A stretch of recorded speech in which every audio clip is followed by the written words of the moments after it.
Commissioner Bowman, Commissioner Garcia, Here. Commissioner Parsons, Here. Commissioner Masters, Here. Vice Chair Adams, Here. Chair Hart. Here. Okay. Next item on the agenda is public comments, and we have a number of folks who have signed up for public comments today. We'll go ahead and get started with the first one on our list, which is a person I believe that we have in the room here. Tom Peterson, Executive Director of the Colorado Asphalt Pavement Association. Tom. Morning. Thank you, Chairman, members of the Commission, Director Liu. Good morning. Tom Peterson, the Director of the Colorado Asphalt Pavement Association, representing the 9 million ton asphalt industry of Colorado. Here very quickly to put a spotlight on the achievements of the CDOT staff and the industry of delivering the 2024 asphalt pavement program. On February 19th, we celebrated the quality achievement of our industry working with CDOT at our annual awards dinner and program.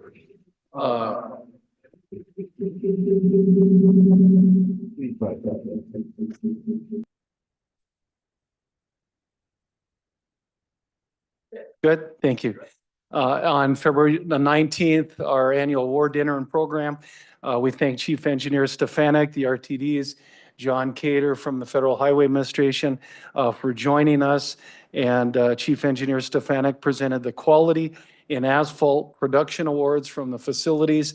And Elam Construction from Grand Junction was a big winner. Martin Marietta from Pueblo was our second winner. The three smoothest pavement awards were presented: US 50, Poncha Springs in Region 5, I-25 Colorado City in Region 2, and US 50 Olathe North in Region 3. Also, Region 2 was recognized for the I-25 Pueblo project, and the US 160 Pritchett to Kim project were also recognized. Regional Director Ferguson started a new tradition by personally shaking the hand and thanking those award winners from his region, and we're going to continue that here in the years to come. Two final comments. We've done our annual Best in Colorado award winner, 31 years, and without exception, each and every award-winning project is a partnership between the owner agency, in this case CDOT, and the contractors that win the awards. And secondly, here in 2025, 32 projects planned, 4 yet to be advertised and bid. But our goal is all 32 to be bid, delivered, constructed successfully, and all 32 award-winning in their consideration. So thank you for your time and attention here this morning. Thank you, Tom. Appreciate your comments. Next, a group of folks we have are virtual live comments. Signed up on our list here. The very first person we have signed up is for the town of Bennett, Mayor Whitney Oakley. Mayor Oakley. Hi, yes, thank you. Thank you, Commission, for hearing my comments today. I really appreciate your time. I am Mayor Whitney Oakley. I'm representing the town of Bennett, which sits at the interchange of I-70, State Highway 79, as well as State Highway 36. One of our town's strategic priorities for 2025 is traffic safety and transportation improvements. We are committed to enhancing mobility and ensuring safer roadways for our residents. We are here today because we believe strengthening our partnership with CDOT and regional agencies will allow us to implement critical infrastructure improvements that we need to make. The town board feels strongly that our residents deserve safe roadways and real answers, and we have concerns about our continued lack of communication between the town of Bennett and CDOT staff. Today, we're bringing a few points before you. We are asking for a meeting with leadership as soon as possible. Our town manager has been contacted about a leadership meeting between our team and the Region 1 director. We're looking forward to making this meeting happen, and we'd like it to be scheduled as soon as possible. We need a commitment to rescheduling meetings and providing attention that our concerns deserve. We've done everything in our power to be good partners. We face constant roadblocks. The message being conveyed to our town is that Bennett is not a priority for CDOT staff. We have a willingness to collaborate. We have secured funding for CDOT projects, but we are met with continuous pushback and lack of support, specifically from Region 1 Traffic Program Engineer Alazar Tesfaye. We have worked diligently to keep our projects on time and moving forward, yet we continue to face unnecessary roadblocks that jeopardize our critical timelines, especially as associated to funding that we have secured. These delays put on risk our ability to fulfill our grant obligations, which in turn affects the safety improvements we are trying to complete for our residents. We continue to have our approvals revoked with additional comments after approvals have already been given to our bid documents. Some of our projects were scheduled for 2024 and has still seen no movement. We need real answers and solutions immediately. How long could it take for us to actually improve a crosswalk? This pattern of resistance is not acceptable. We expect better engagement and cooperation. Thirdly, we would really like to know where our residents can voice their concerns. Our residents are very frustrated. Where can they go? They're coming to us and we have nowhere to send them. That is not acceptable. We even have a trustee member who did put in a comment via your online form and received a response of, why would you ask us this? The town is facing increasing frustration from our community, and we need to direct them to a place where their voices can be heard and action being taken. If CDOT is not responsive to our Board of Trustees, how can we assure our residents that their concerns will be taken seriously? We have gone so far as offering to take projects back from CDOT and fund them ourselves, and still we are met with resistance. If we are funding a project, should we not be given the opportunity to do so without unnecessary barriers? These delays are not just inconvenient, they are a safety risk to our community. We are working on a community safety action plan to address real traffic concerns. We invite CDOT to come out to Bennett and see the issues for themselves. As a part of the SS4 grant, we are actively working on a community safety action plan to identify transportation safety concerns. We need CDOT to engage with us in this process and collaborate on a solution that will improve the safety of our residents. The town of Bennett may not be as large as other areas in Region 1. We understand that, but it does not diminish our community's right to a safe road and responsive government agencies. Our residents matter and their safety matters. We request that CDOT prioritize us, our community, our safety, and our progress. We may not be a large city, but our residents do deserve respect, safe roads, and answers. Please do not continue to ignore us. Thank you.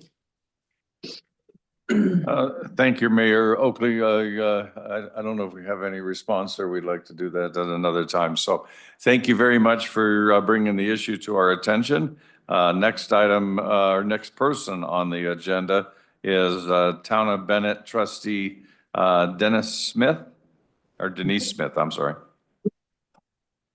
Oh, thank you for having us. I guess I can't stand because my head gets cut off. I have been working with CDOT trying to get our children's safety. As a school bus driver, I see firsthand how dangerous our roads are for our children. We need crosswalks, signalization, and real solutions before a tragedy strikes. The intersection near the grain elevators is especially unsafe during the school drop-off and pickup time, with drivers not always stopping for children crossing. We cannot wait for a child to be seriously injured or worse before action is taken. CDOT has, I was told in 2023 that projects would be completed in 2024. Now we're hearing projects won't be completed until 2026. We were not informed. Why are we not a partner? Where are they? CDOT's inaction and putting our kids back at, or inaction is putting our kids at risk. These delays are unacceptable and put our children in harm's way every day. If CDOT cannot meet its commitments, they need to explain why and provide a new firm timeline immediately. I'm concerned about the maintenance of the roads in Bennett. I have submitted requests, online forms, and I've gotten little response and seen little commitment to action to fix the problems. Bennett has tried to move these projects forward, even offering to fund them ourselves. Yet CDOT continues to delay and obstruct. We need solutions now. No more excuses, no more broken promises. CDOT must prioritize the safety of our children and take immediate action to address these dangerous conditions. All right, thank you, Ms. Smith. We'll go ahead and go on to thank you for your comments. We'll go on to the next person on the list, which is Renee Lorette, Climate and Transportation Campaign Manager, Conservation Colorado. Renee? Yes, thank you, Commissioners and Director Liu. My name is Renee Larate. As you said, Climate and Transportation Manager at Conservation Colorado.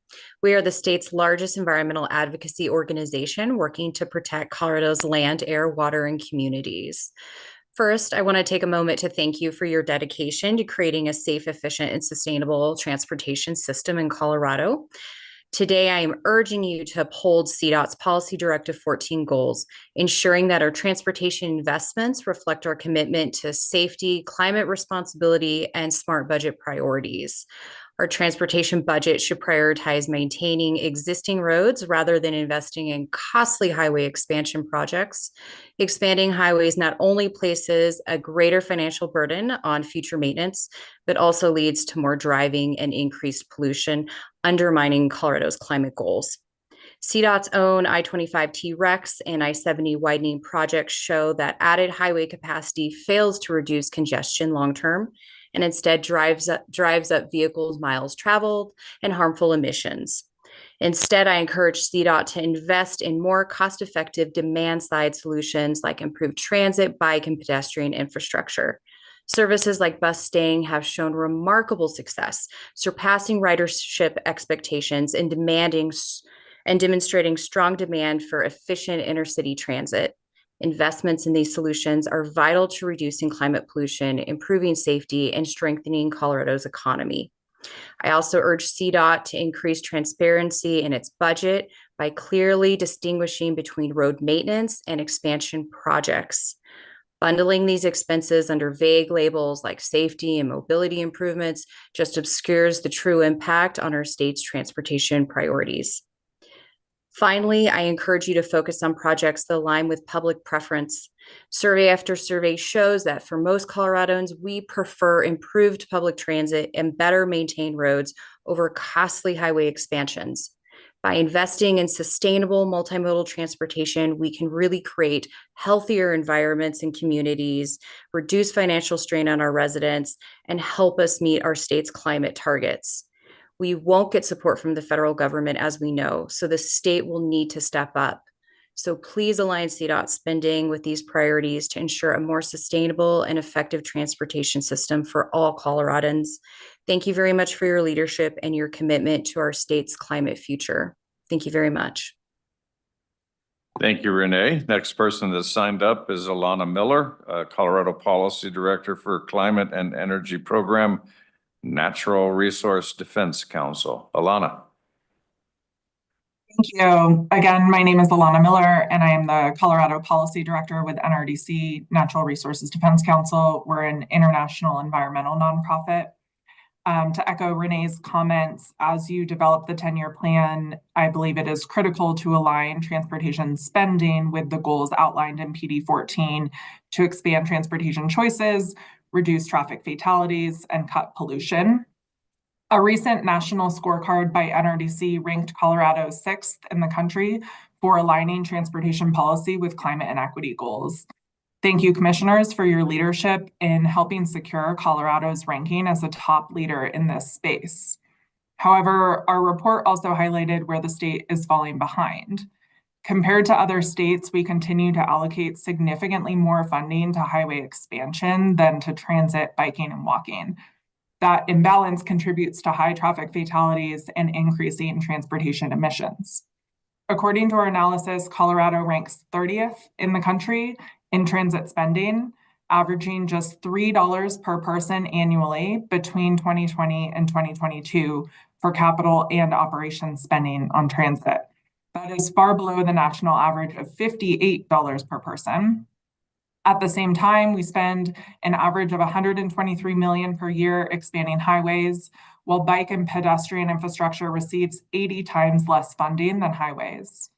For comparison, Oregon leads with a more balanced 21-to-1 highway to active transportation spending ratio. The consequences of these funding choices are clear. Our report finds that Colorado ranks among the top 10 worst states for non-motorized traffic fatalities and serious injuries. In 2022, 576 Coloradans died or suffered serious injuries while walking or biking. That's far higher than states like Wisconsin and Minnesota, which have similar populations, but their roads take 200 fewer lives per year. We cannot afford to repeat past mistakes. Expanding highways has consistently failed to relieve congestion and has instead increased driving and emissions despite billions of dollars spent.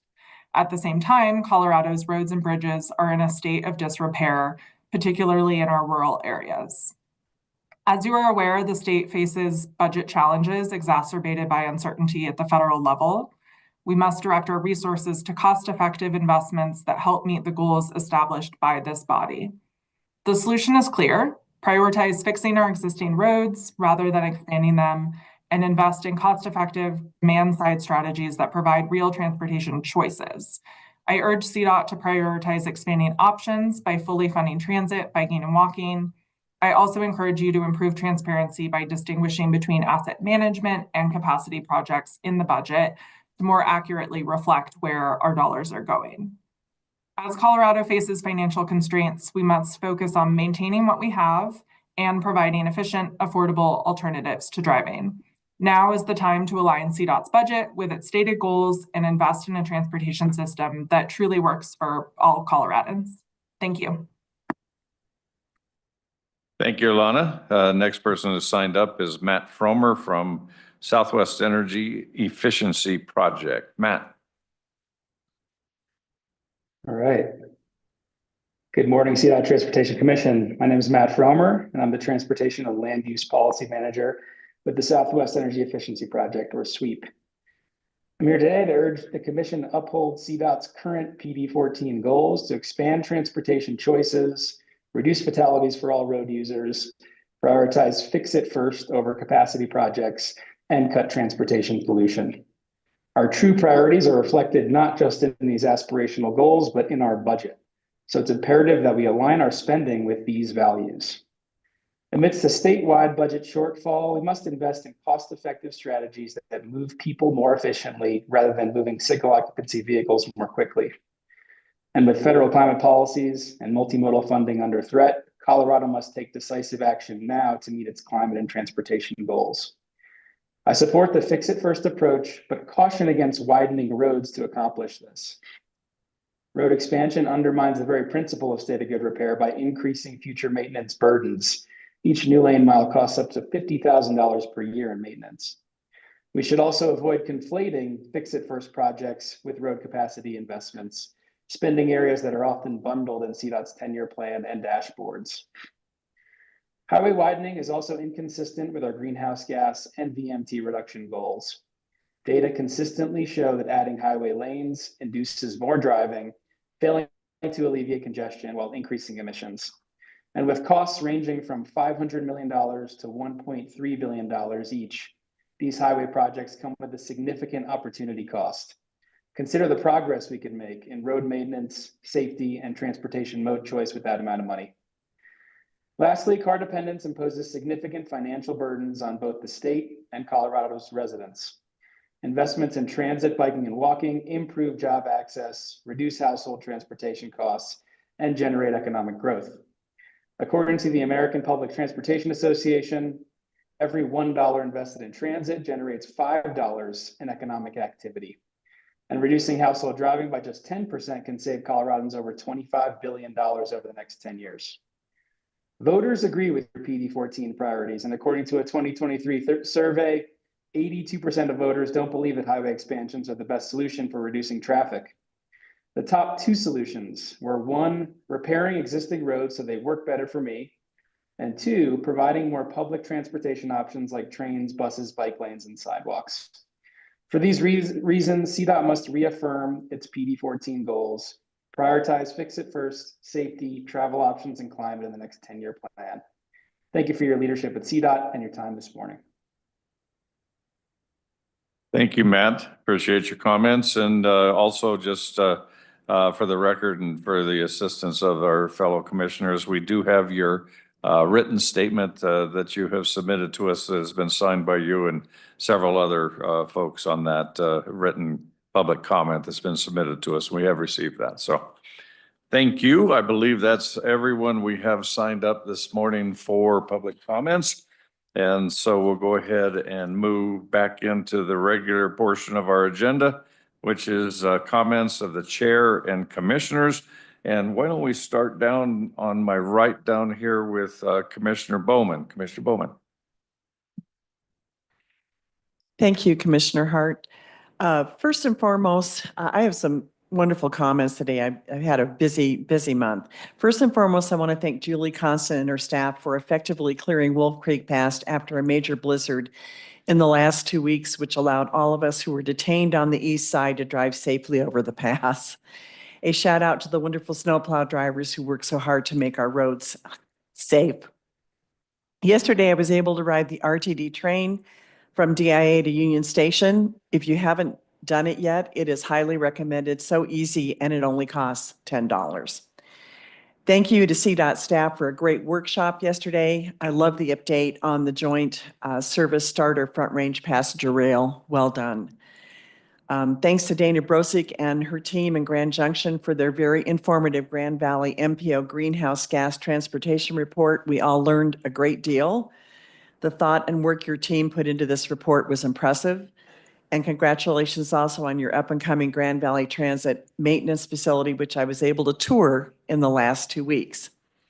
Yesterday, we had an update also on the success of the Safe Route to Schools program, which has been in place since 2004. We are so lucky to have this program in our state. And lastly, we are so grateful for the Region 1 Camp Cleanup Program, which was also presented yesterday. Congratulations on your success in cleaning underneath bridges and viaducts to restore these areas to a clean and healthy environment. And with that, I will turn it over to my fellow commissioner. Thank you. Thank you, Commissioner Bowman. Next up is Commissioner Gutierrez. Thank you, Chair Hart. Over the last several weeks, I've had the opportunity to attend a number of meetings.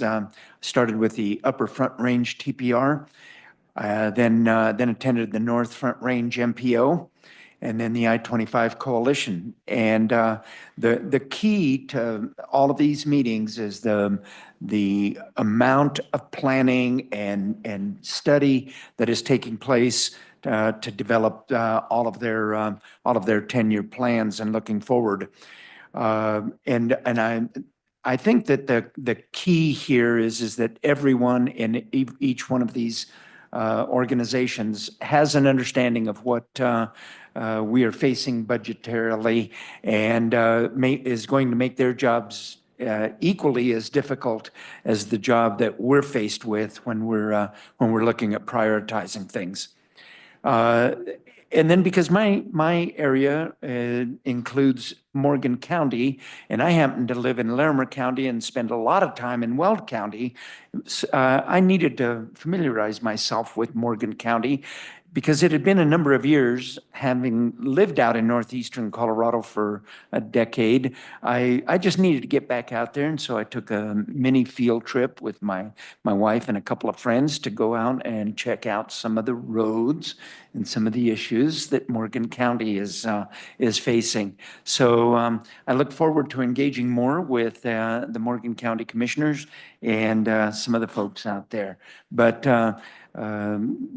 I think maintenance is a key factor for them, and especially along the I-76 corridor there.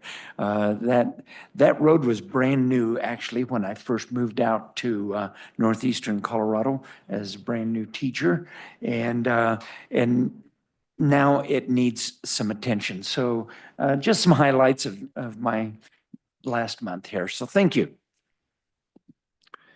Thank you, Commissioner Gutierrez. Next up is Commissioner Cook. Hi there. Thank you, Chair. And I'm glad I'm following Commissioner Bowman because she brought up so many things that are really positive happening. It was really beneficial to participate in the workshops yesterday, the town hall earlier about the joint service plan, and to see all the good things that CDOT folks are doing. One thing, we had Dr. Cog's RTC this week, and there were no action items and basically updates. One of them, first of all, I wanted to acknowledge that I'm sure it's through a lot of interagency coordination, but it's impressive to me to see how on an equal footing or, you know, a coordinated footing, our agencies are working on the new 10-year plans. So I appreciate that and just wanted to highlight that.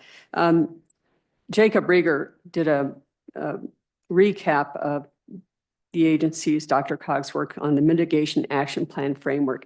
And one thing he highlighted that was a challenge had to do with one of the mitigation actions, and that was rezonings.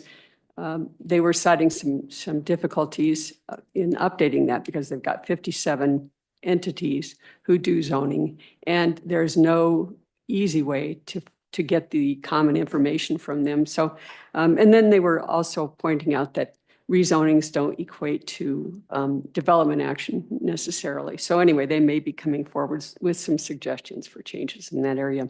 That's all I have today. Thank you.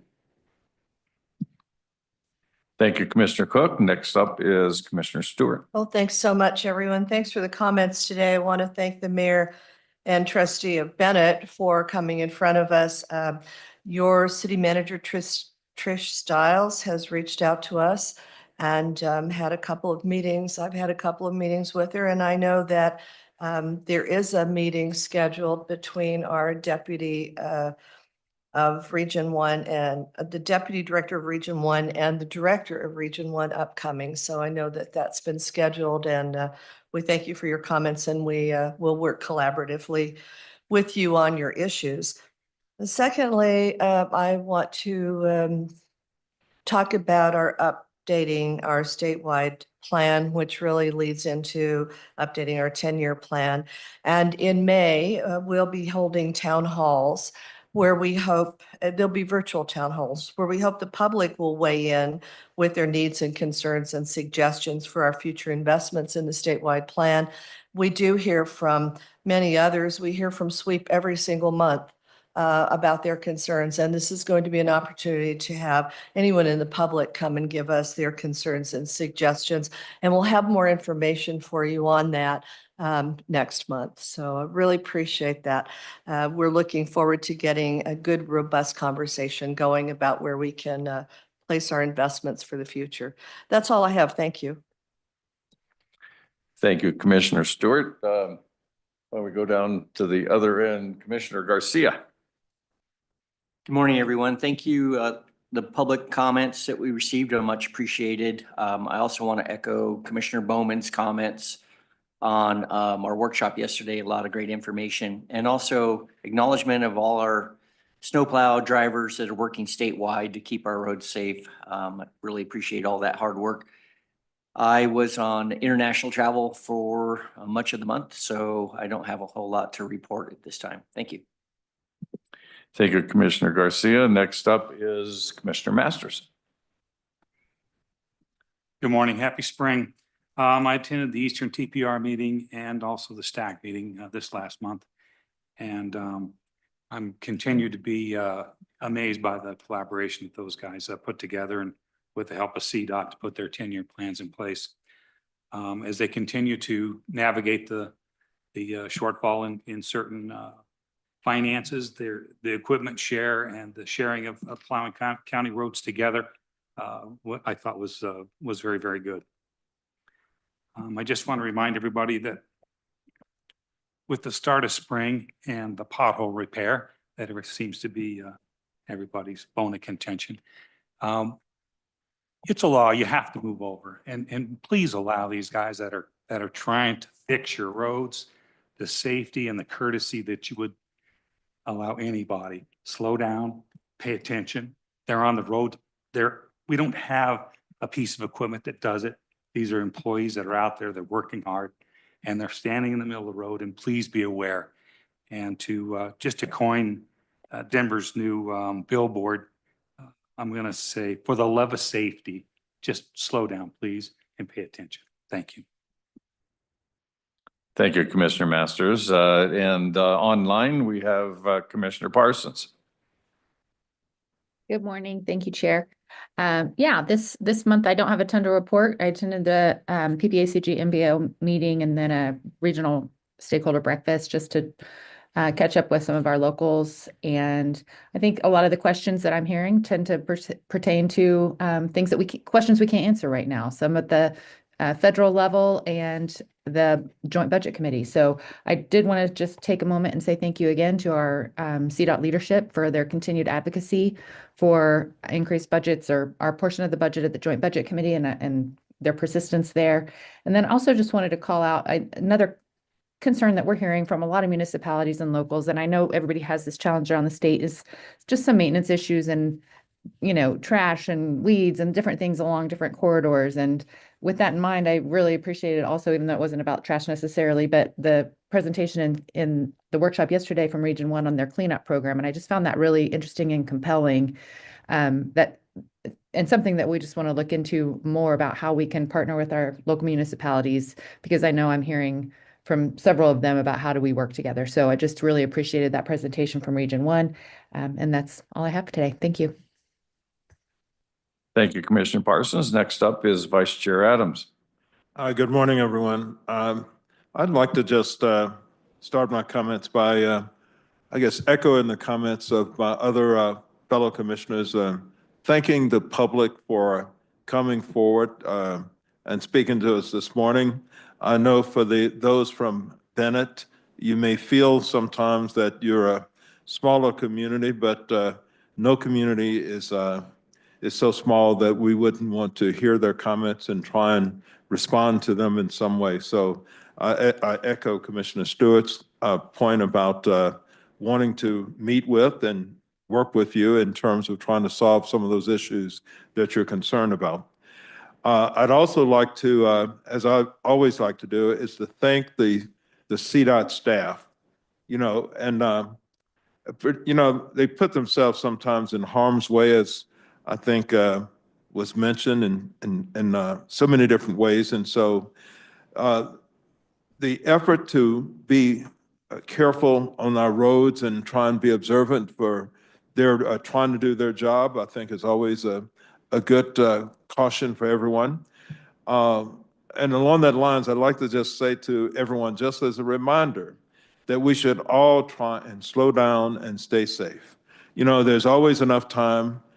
We should watch our distractions. I was driving home last week, and there was a motorcyclist that was driving next to me, and he just tried to switch lanes and wasn't as observant as he needed to be, ran into a vehicle and crashed in front of me, and except for just the grace of God, I was unable and didn't hit him as he crashed into the lane.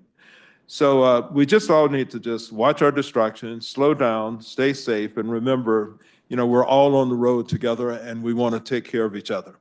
I'd like to also take a minute to thank my fellow commissioners.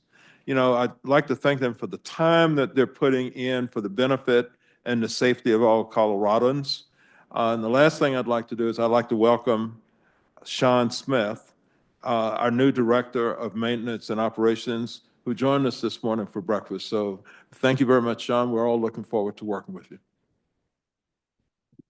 Thank you, Vice Chair Adams. And I too want to thank the folks who have signed up this month, and frankly, the folks that sign up every month for our public comments. Is extremely helpful for us to get this kind of information and to be able to deal with it as best we can from our perspective, or what role we might have vis-a-vis what the role the CDOT directly has. And so it's extremely helpful. So thank you for those public comments. Secondly, I want to also thank CDOT staff, particularly the folks that have been wrestling with the budget this year, starting with Shoshana, Lou, with Emily, and with Jeff. You folks have been having just incredible conversations going back and forth, not only internally, but trying to translate that into the work that's going in front of the legislature, specifically with the JBC. For everybody's knowledge, I think most folks know, it's a particularly challenging year from a financial perspective, both from the federal perspective and the state perspective. And that's where we get our money. And so the work that our staff does every day, every hour of every day, trying to make sure that we have the resources that we need, frankly, to do the various responsibilities that we have is extremely helpful and critically necessary. So my hat's off to all of you folks for fighting the hard fight for us over there and helping us try to get the funds that we need. That said, that we've had a conversation over the last few months about what we are seeing from a overall perspective of shrinking funds on a percentage basis over the last number of years compared to what we've had in the past, and growing demand. And it's always a difficult thing to balance when you have more and more duties and responsibilities to handle, and you're getting less and less funds in order to do that. So the first line is definitely trying to figure out those budgetary issues. And then the second line is one of the issues that was brought up by fellow commissioners. That's the statewide planning effort that we are now engaging in. I do want to encourage everybody who says that, you know, that they want to see different things with our transportation system. Please help us by participating in the town hall meetings and also participating in the survey that we're going to be sending out over the next few weeks. And the town hall meetings will be happening in another couple of months. And the purpose for that is literally to hear from the citizens exactly what you are seeing and what your thoughts are, to help us figure out the priorities with the limited funds that we have. So I do encourage everybody to please pay attention to that and plug into it. And then the final thing, I always hesitate to give up my too much of my time without touching again on safety. And I just want to reiterate what Commissioner Masters and Commissioner Adams have been talking about this morning. We see it every single day. And yes, we are coming out of another very difficult winter season. And our road challenges are different from many other states with our population and our mountains and our change in climate. And the weather does an amazing amount of damage to our system. And our staff is out there working relentlessly every single day to try to get that fixed. And we are in the pothole fixing kind of season now. And so we do ask everybody, please respect what we're trying to do, slow down, protect the staff that are out there. They are working for you to make your life a whole lot easier. So I do encourage everybody, please slow down and protect the folks that are trying to protect you. Okay, that's concludes my comments for this morning. And I will next turn to our Executive Director for the Management Report, Shoshana Lowe. Thank you. Good morning. Still pothole making season too, along with pothole fixing season. You know, our folks have been out, working sort of the tail end of winter, which, although it may be 80 degrees in a few days, is still probably the most complicated part of the season in Colorado. For those who forget, March is often the most aggressive month in terms of snow, and the fact that there are kind of intermingled warmer and colder temps actually makes it much more complicated for folks to stay apprised of snow conditions while our teams are out there doing their best all over the state every time of day. I would welcome Sean, except that he's not a new face to us. For those of you who haven't had the chance to work with him, he formerly ran Section 5, which is our biggest maintenance section in the Denver area and in the state, and it's kind of the farm team for a lot of the leadership across DMO historically. They've run the training program for the whole state and really play an instrumental role in pitching in when we need capacity in different places. So it's very natural that we've had two consecutive leaders from kind of Section 5 and Region 1, where they've gone through the ranks there, take on the statewide DMO program, from those respective perches, and working closely with Bob Pfeiffer, who remains the deputy of DMO, and they're our dream team for getting us through this part of the year. So thank you both for taking over during a hard moment. I think they got hazed over President's Day, you know, along with our hardworking avalanche crew who was, you know, punching one of the hardest storms they've had to deal with in years, from my perspective. So in addition to the kind of day-to-day of keeping the roads clear, there's been, you know, quite a lot of volatility in the snow stability that has kept our team on their toes. But we have you know, that's an area where we've had some, you know, very strategic growth over the last few years, and we are keeping them all busy. You know, I think at this time of year, especially, you know, the maintenance teams have to turn on a dime often. Like earlier this week, there was a storm that, you know, late at night panned out quite a lot worse than we were expecting. And teams changed shifts to be able to go clear areas like Monument so that there was very little interruption the next morning. That's hard to do. And I would reiterate what everybody has said about getting off the road when they're there and giving them the space to do their work safely and efficiently. And, you know, we've seen too many hits on vehicles this winter and every winter. I would reiterate some of what's been said about how hard the team is working on budget issues, both federal and state. And, you know, particular thanks to Emily and Jeff, who've been working many times over on the JBC issues. I think the group has collectively testified 3 times, which is 3 times as many times as we've ever had to do it before. And there have been days and days of kind of standing by to be on support for the JBC staff as they do presentations. And it, you know, takes a lot of hands to do that. And you know, it really has been an all hands on deck effort. That's all I would flag for this month. Thank you, Director Liu.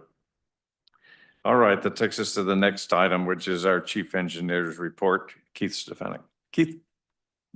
Thank you, Chair. Good morning, Commissioners. Just a couple brief topics. So over the past month, attended several meetings. The first one was a transportation core curriculum kickoff. So we do this once a year. I think it houses, I'd say about 25 to 30 CDOT staff. It's mainly focused on newer staff that are new to CDOT, and we go over a core curriculum of transportation. So it starts off with a kickoff with myself and members of the EMT, welcoming the staff to the week-long event. They're secluded out at KOA for an entire week, and they go through really everything that it takes to deliver a transportation project here at CDOT. So it's a great course. It helps, I think, provide consistency across the state. It introduces a lot of great topics, and I really appreciate it's run by our Office of Employee Development, which is a great organization within HR. So thanks to them to do that every year. It takes some time and effort to get that through, but I think it's a good program. I also had the opportunity to go down to Region 5 and visit the Region 5 staff for their engineer day last week. It was great to meet with their staff, see some new faces, see some reoccurring faces, but really talk about some core issues related to our capital construction program, and really provide some insight, listen to them, solve some issues. So it's great to see Julie and her staff down there. Really appreciated being welcome down there and talking. Also, this past month, I've worked real close with Darius and his team on trying to provide tools for the 10-year plan development. That's a big thing that we want to do, is to provide the regions the necessary ArcGIS or maps or data, anything that they need to try to really develop those projects based upon the PD14 goals. So it's great working with Darius's team to see the capabilities that we have within our own organization to shift through all of this data that we have and present it in a usable format that can really help select the projects and show the areas of concerns across the state. So it was great working with them, and I hope that those tools really help the regions as they go through the project selection. Also, met with CCA, Colorado Contractors Association, last week, and walked through a new tool that we're trying to develop, which is an automated version of what we call the Go Sheet. And the Go Sheet is really a look ahead of what we advertise for our construction projects, our design, bid, build construction projects. It's meant to try to give the contracting community information on the bids that are coming up. So we walk through a beta version of what we're trying to do. So it's more of an interactive map that shows the projects across the state. We'll most likely have some more information related to our projects. Got some positive feedback. We have a few things to clean up, but looking to get that out in the next month or so to help market our projects that we need contractors to bid on. The last thing I just want to touch base on is both Bob Hayes and myself, my deputy, we're working on backfilling some positions within the chief engineer's office. We've had Michael Collins, who's our state bridge engineer. He has decided to move on from CDOT after about 11 years. We really appreciate everything Mike has done. We went through some interviews last week and we're working on our final selection, but it was just fantastic to see some internal candidates that we had here at CDOT. So Mike, hats off to Mike to develop some great candidates as his tenure as the state bridge engineer. But we're really looking forward to working with the new state bridge engineer. There'll be some overlap with Mike to trade some CDOT secrets and stuff like that to get across. But really appreciate everything Mike did for us over his tenure as state bridge engineer, and we really look forward to his success outside of CDOT and also welcoming the new state bridge engineer once we have that announcement. So hoping to have that next month for you all of who the next state bridge engineer is. And then just wanted to say thank you to one of my staff. You guys continue to hear from him on a monthly basis, but Patrick Olinda that heads up the Bridge and Tunnel Enterprise, I think he does a wonderful job, and I'm really looking forward to Patrick working with the new state bridge engineer to really try to bring our bridge asset together and really into the future. So I think the collaboration that Patrick and the new state bridge engineer can do to continue the momentum they've had from Patrick and Mike working together will really bring that bridge asset to success. So really appreciate all the work that Patrick does. Definitely goes outside of the engineer box a lot of times with the financials. So it's definitely really appreciated. But with that, I'd happy to answer any questions. All right, any questions for our engineer? Looks like we're good. Thanks, Keith. Thank you, commissioners. Next up is our CTIO Director's Report, Piper Darlington.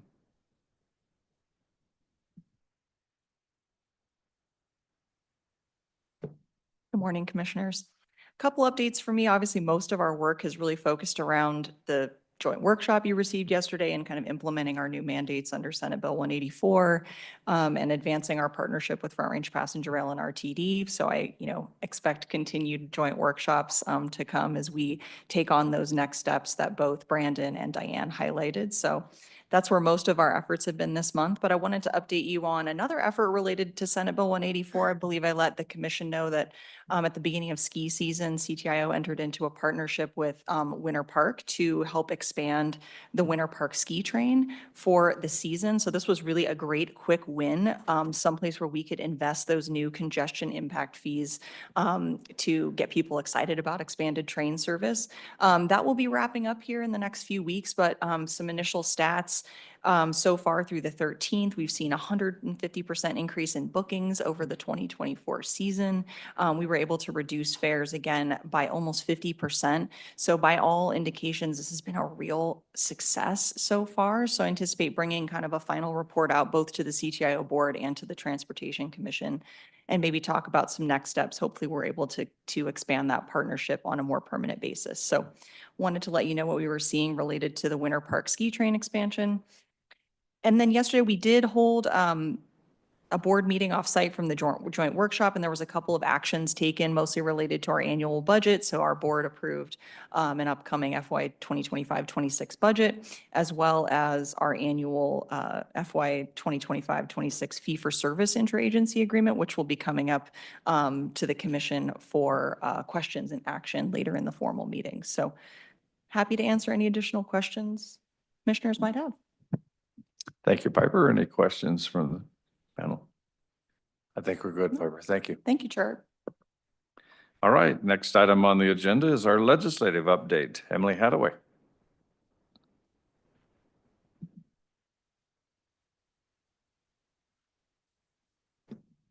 Commissioners, good to see you guys in person. I didn't have to be at the Capitol today for anything we were tracking, so I thought it'd be good to come and speak to this in person. As Jeff has mentioned, as well as Director Liu, there has been a lot of updates this week on budget.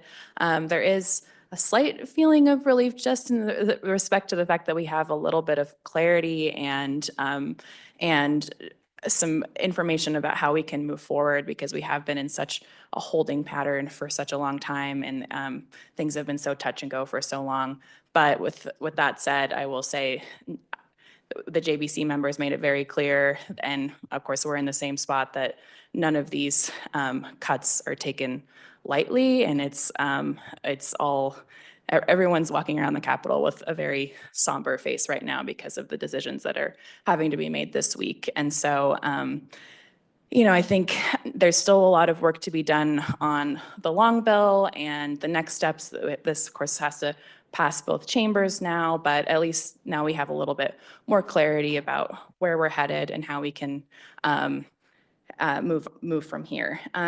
As Jeff spoke to a little bit yesterday, some of the biggest changes that we saw on Tuesday are in relation to our general fund transfers, which I think was expected to a certain extent. Anything related to general fund is money that a lot of forces are vying for, and promises made on general fund from prior bills are never guarantees that they'll actually be that funding delivered in future years. Some of the silver linings, I would say, are the fact that they did not touch the faster safety fees, the road safety surcharge.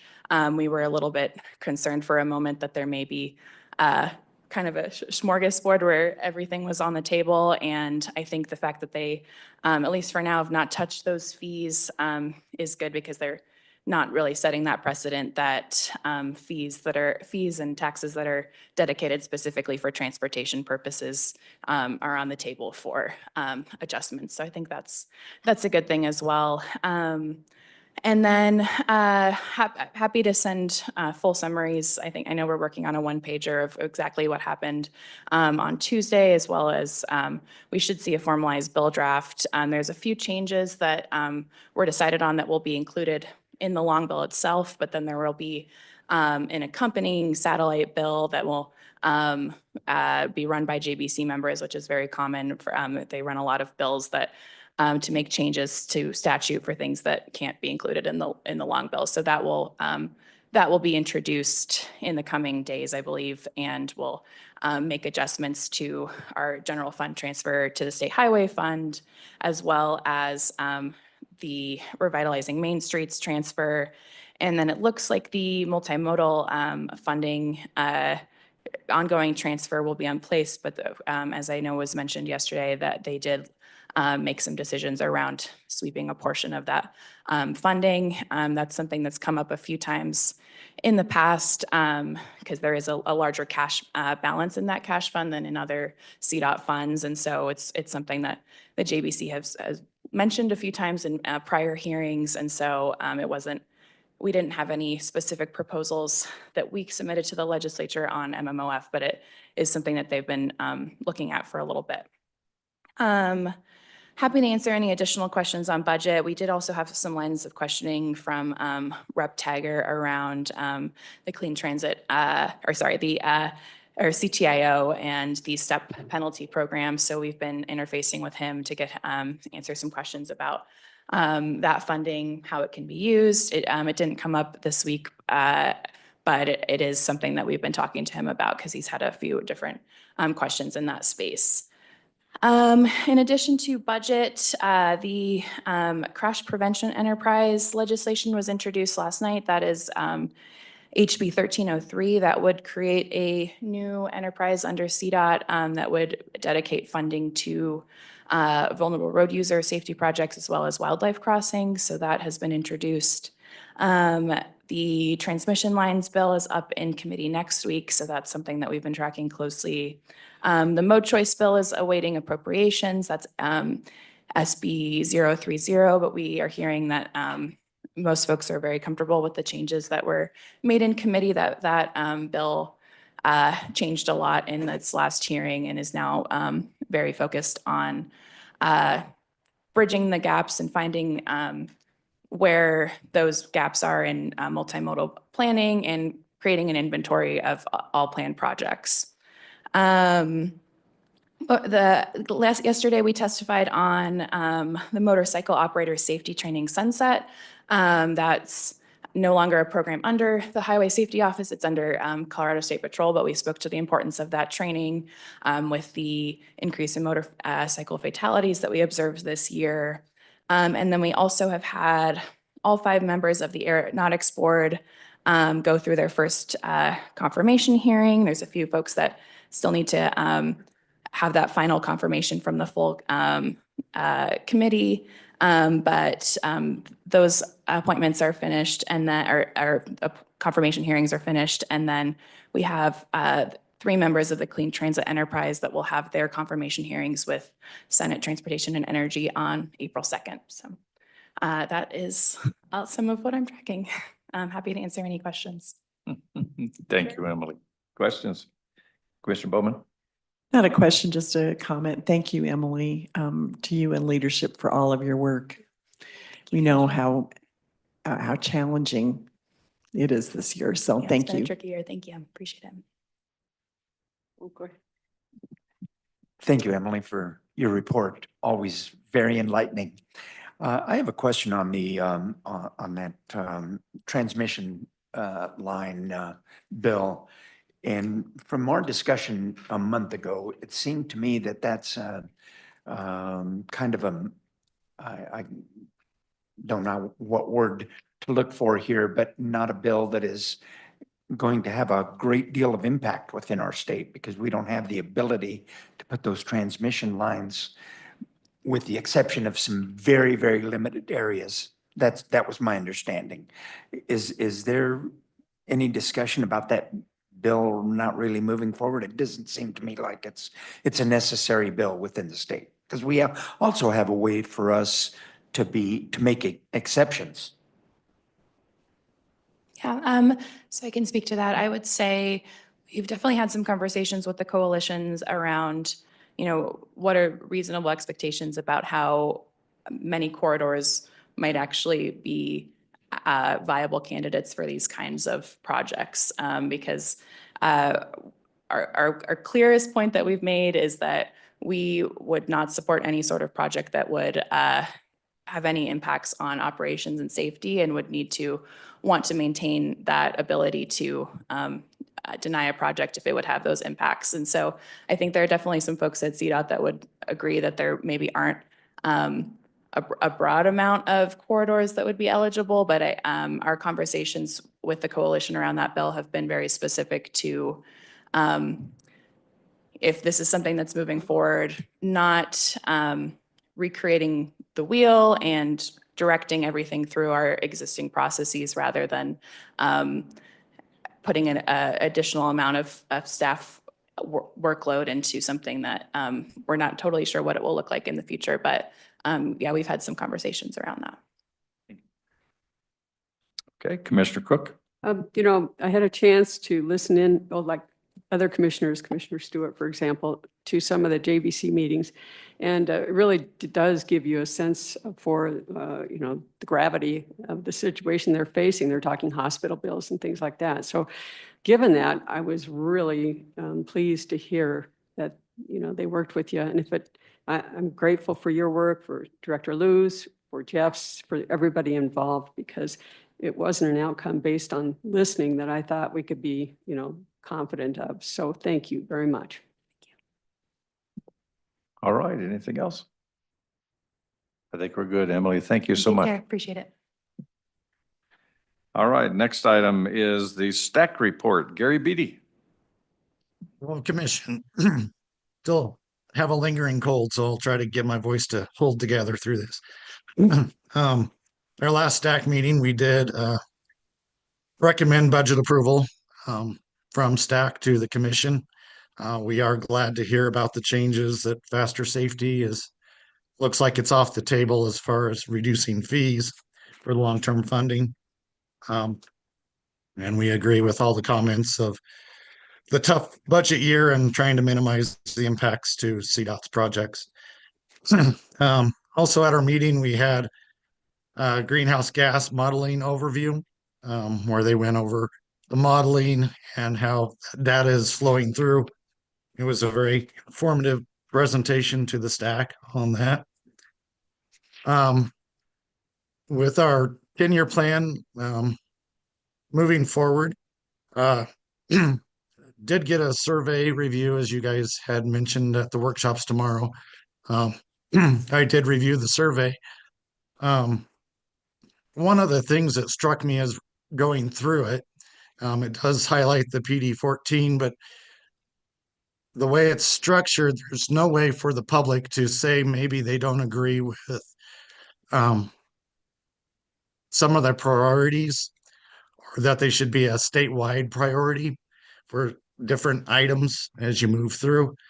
And I was wondering if there's a way to actually try to get public input on if the public supports the overall long list of priorities that the state is listing.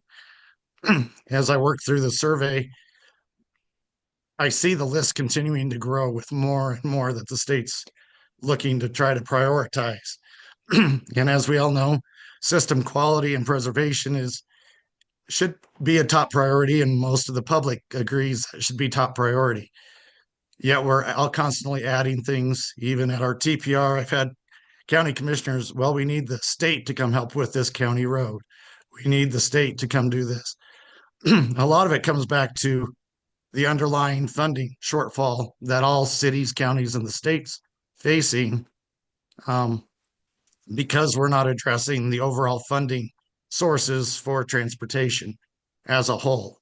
And it would be really nice if we could start having the statewide conversation again about how to increase that funding for all cities, counties, and the state, as that gas tax is shared between all those entities, trying to meet all the needs that continually are being brought forward by the public. So I don't know if there's a way to make it in the surveys that people can say, you know, maybe these should not be top priorities for the state. They may be important for local communities and those things. But I see that list just continuing to grow for the state through our documents that we put out there to the public through these planning processes. And it's increasing expectations from the public that we have funding to do all these things, when we all realize we don't even have the funding to maintain the system. At our TPR meeting, we discussed that the surface treatment dollars in the budget have been stagnant for well over 10 years. You take inflationary cost on those and increased labor costs for our staff and things, we're actually getting to where we're able to do less than half of what we were 10 years ago, just because of inflationary costs on materials and labor.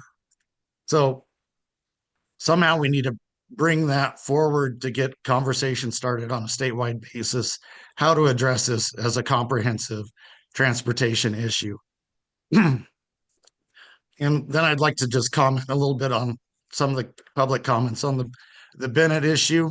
When I was on the commission, I'd mentioned Bennett and seeing the huge population growth in that area, with the amount of housing, grocery stores, and all the amenities that come with a new community expanding. And it's a concern because you have a railroad issue and you have 2 state highways and the interstate, and it's a community that's growing. And I agree with their assessments that there's not been a lot of emphasis or even a look from CDOT on how to address those issues within that community. And that happens throughout our state, with other communities that don't have the political power to get things to move forward, with legislation or other things to push something. So I do encourage the commission, as STAC tries to represent all the statewide communities and planning partners, to make sure that our planning process does listen to the communities and what they think priorities should be, not just what's being pushed from people that write these surveys or the plans the way they're presented.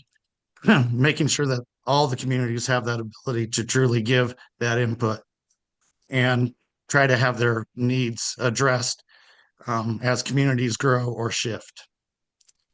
The other one was the bridge that I'd mentioned at the last meeting I saw showed up on some of the Denver news channels, talking about the bridge issue, out by Byers on I-70 that was causing flat tires.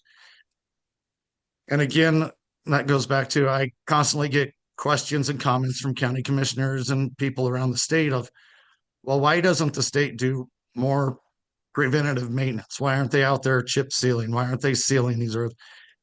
And this is an ideal bridge situation that I brought up over 4 years ago. And to my knowledge, that bridge never had any sort of an overlay to seal the patches that have been put on that bridge. They just constantly are out there at least once a month patching potholes on them without doing anything to prevent water getting into that bridge and causing more potholes every time we get moisture, especially the freeze-thaw cycle that Colorado constantly deals with. And part of that, again, goes back to policies within CDOT that have been changed, some of those over 10 years ago, on highest and best use funding allocations for road maintenance and preservation projects. It tends to push projects to the high volume roads and ignores lower volume, like the I-70 is a medium volume road in that area. So it doesn't always pop to the top like the Denver metro area does, where you have hundreds of thousands of vehicles a day. You just have tens of thousands going across this area. And it deepens that need of CDOT to truly look at how we're allocating those funds. As was mentioned with the workshop yesterday, looking at quality over quantity of projects. Well, when we have a statewide system that's continuing to deteriorate by national surveys on road quality, maybe we need to be looking at getting more quantity out to address and reduce the degradation of our system over always looking at expanding projects to expand services provided in a small area of a new project with bike ped, transit hubs, or things that add a lot of cost and future maintenance cost also. As we add those things to the system, as was mentioned earlier, we shouldn't be adding roads because of the maintenance cost. Well, as we add sidewalks, bike lanes, transit services, and all those things, those also increase ongoing costs to the state to maintain. So we need to be careful about continually trying to expand what we're doing and work to meet the needs of the people within our state budget. So thank you. Thank you for your comments, Gary. Much appreciated. Next item, we're now moving to our consent agenda portion of our agenda for today. We do have 7 items on the consent agenda. First item is proposed resolution number 1, approving the regular meeting minutes of February 20, 2025. The second item is proposed resolution number 2, IGA approval greater than 750,000. Next item is proposed resolution number 3, disposal 5 and 5B PE4 State Highway 119 and 52 in Boulder. Proposed resolution number 4, disposal parcels 24A EX, 24B EX, 24C EX, 24D EX, West Dartmouth and Galapago Street in Inglewood. Item number 5, proposed resolution number 5 is US 6, devolution to the city of Colorado, or of Glenwood Springs, I'm sorry. Next item is proposed resolution number 6, STIP policy amendment number 4, US 50 shift passing lanes. And then the final item is proposed resolution number 7, repeal policy directive 1260, CDOT training and development policy. All of those items are before the commission this morning on the consent agenda. I would ask for a motion from the board. Move approval. It's been moved to approve. Is there a second? It's been moved and second. Is there any further discussion? Question? Okay, all in favor? Question? Question? Oh, I'm sorry. Go ahead. I was just curious if we could have some feedback on Resolution 7 on the repeal of Policy Directive 1260, if possible. Chair, I'd be happy to speak to that. So Go ahead. It'll be a longer story, so I apologize. Back in the day, many years ago, if we adopted a policy, we adopted a procedure to go along with it. If we adopted a procedure, we'd adopt a policy. And sometimes those didn't make sense. So over the last few years, when we've been updating policies or procedures, we look to see if it's something that is actually within the purview of the Transportation Commission or staff to determine. In this case, while we were updating the procedural directive for the training program, which hadn't been updated, I'm not sure, 8 or 9 years. We don't have something called a CDOT University anymore, but the procedural directive described everything that would happen with CDOT University. So in updating that, we took a look at the procedural directive as well, or the policy directive as well. And because this is training for CDOT staff, that's something that's under the purview of the executive director. So we're requesting that we repeal the policy directive, because that's not really a policy issue that the Transportation Commission gets involved in, how our CDOT staff are trained on things like how to be better supervisors or how to run Excel, things like that. So that's why we're requesting that the repeal happen. Thank you. All right, any other questions or discussion on the motion that's before us? Okay, I don't see or hear any. That matters before us then. All in favor, please say aye. Aye. Any opposed, please say no. All right, that passes. Thank you. Okay, that takes us to the next item, which is discuss and act on proposed resolution number 8, FY 25-26 CTIO CDOT fee for service interagency agreement. And that is Jeff and Piper, it looks like. Oh, it's Piper, okay. Do I have the wrong resolution number then? I thought it was number 9. Am I 9 or 8, Herman? Number 8, okay. Well, apologies if it's the wrong number in your packet. Well, thank you, Chair Hart. I'm here to request your approval of proposed resolution number 8. Maybe we can make sure the resolution reflects the correct number, authorizing our upcoming fiscal year 2025-26 fee for service IAA between CDOT and CTIO. As a reminder, IAAs really are the way that we are able to do business with each other. So if you recall, last month, we brought an interagency agreement before you for sponsoring Courtesy Patrol. And under that agreement, we were paying some of CTIO's step fees to help support Courtesy Patrol services that Bob talked about. So this is similar in the sense that the IAAs really document the scope of the work, the payment that either entity is going to receive for the work. In this case, CDOT is paying us $1.5 million to help advance some of the items that we laid out in the scope of work. And really, this is work where we don't have a nexus to use toll revenue or our new congestion impact fee. So a lot of this is around project development work. A good example would be looking at I-270 and maybe some financial capacity there. There's not really a nexus. We don't have tolls on I-270 yet.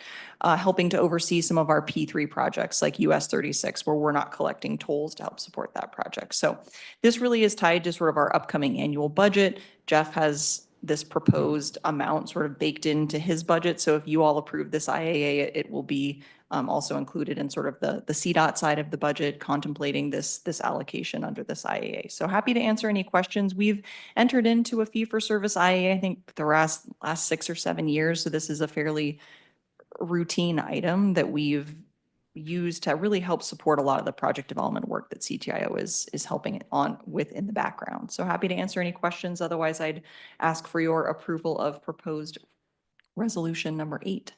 8. Thank you. Any questions or comments on this issue?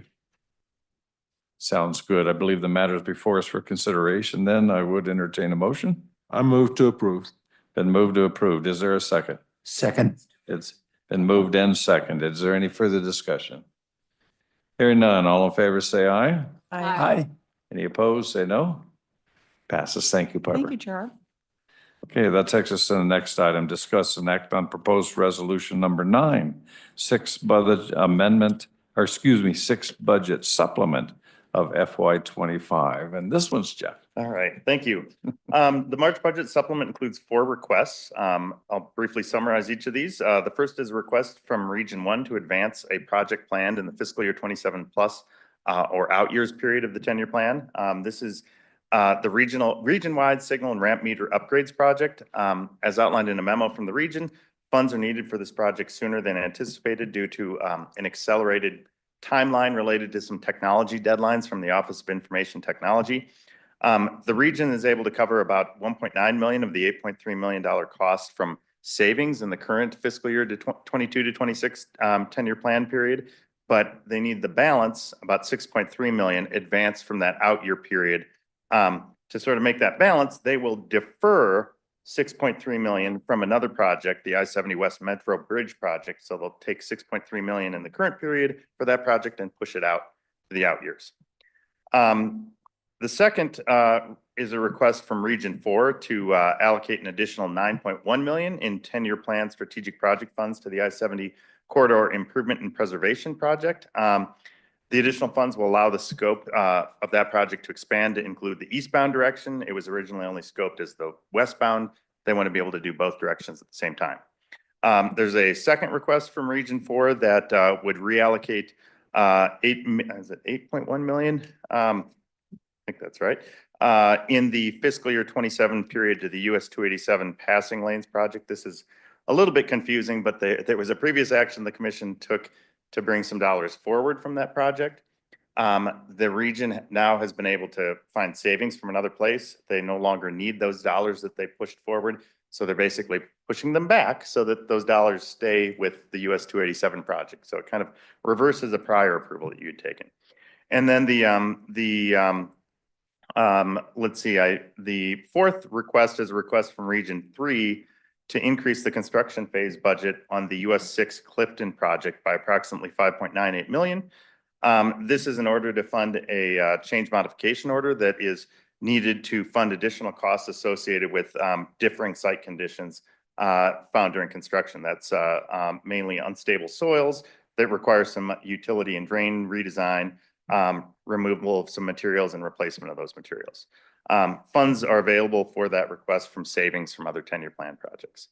So that is the budget supplement. Happy to answer any questions. Otherwise, I'd request a motion to approve. Okay, any questions for Jeff on the budget supplement? Hearing none. With that, I'd ask for a motion with regard to resolution number 9. So moved. Okay, we've got a motion to approve and a second. Do we have any further discussion? Hearing none, all in favor say aye. Aye. Any opposed, say no. That passes. Thank you, Jeff. Takes us to the next item, which is discuss and act on proposed resolution number 10, 6th budget amendment for FY 25. Jeff. Thank you. So we do have this listed as a 6th budget amendment, but this is not your typical budget amendment. Rather, it's a request to approve a resolution which will authorize us to transfer 3.725 million in funds from the State Infrastructure Bank Highway account to this SIB Aeronautics account. We discussed this in workshop yesterday.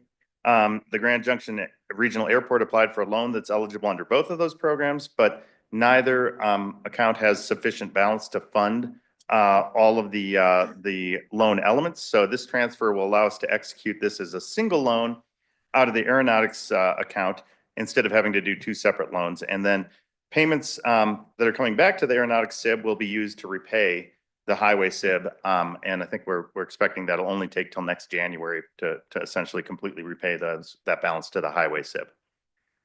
This will allow the Division of Aeronautics and the Colorado Aeronautics Board to move forward with issuing that $6.5 million loan to the airport, which will fund construction of parking lot drainage improvements and close-in parking.